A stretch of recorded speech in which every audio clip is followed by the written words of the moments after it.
భాగవతము రోహిణీదేవి బలభద్రుని కనుట విష్ణువుతో సంభవించిన శత్రుత్వం కారణంగా కంసుడు విష్ణువు తప్ప ఇతర విషయాలు సమస్తం మర్చిపోయాడు అని ఈ పద్య భావము. తిరుగుచు గుడుచుచు త్రావుచు నరుగుచు కూర్చుండి లేచు జనవర తంబున్ హరిదలచి దలచి జగమా హరిమయమని చూచి కంసుడారని అలుకన్. తిరుగుచున్నా, భోజనం చేస్తున్నా, త్రాగుచున్నా, నడుస్తున్నా, కూర్చున్నా, లేచినా ఎప్పుడూ విష్ణువునే స్మరించసాగాడు. క్రోధంతో వేడెక్కిపోయి లోకమంతా విష్ణుమయంగానే దర్శించసాగాడు అని ఈ పద్య భావం.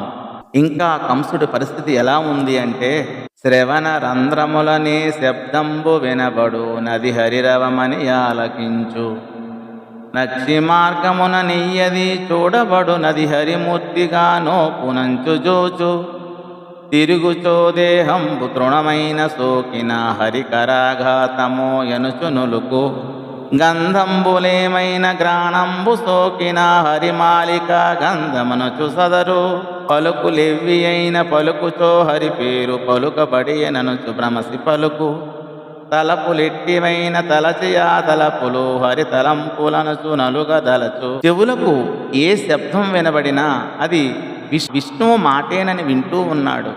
కనులకి ఏది కనిపించినా అది విష్ణుదేవుడి రూపమేనని చూస్తున్నాడు.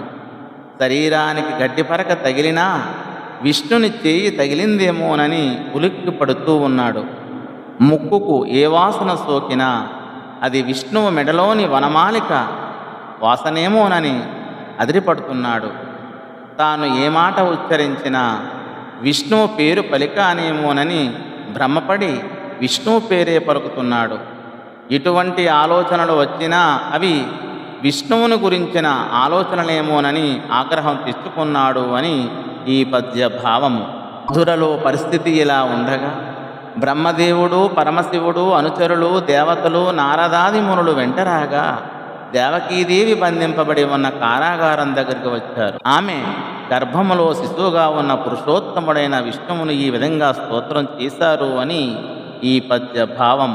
సత్యవ్రతిని నిత్య సంప్రాప్త సాధను కాలత్రయమునందు గలుగువాని, భూతంబులైదును బుట్టు చూటగువాని, 5 భూతంబులందమరువాని, 5 భూతంబులు నడిగిన పిమ్మట బరుగువానిని సత్య భాషణంబు సమదర్శనంబును జరిపెడు వానిని నిన్నాశ్రయింతుము నీయదీన మాయ చేత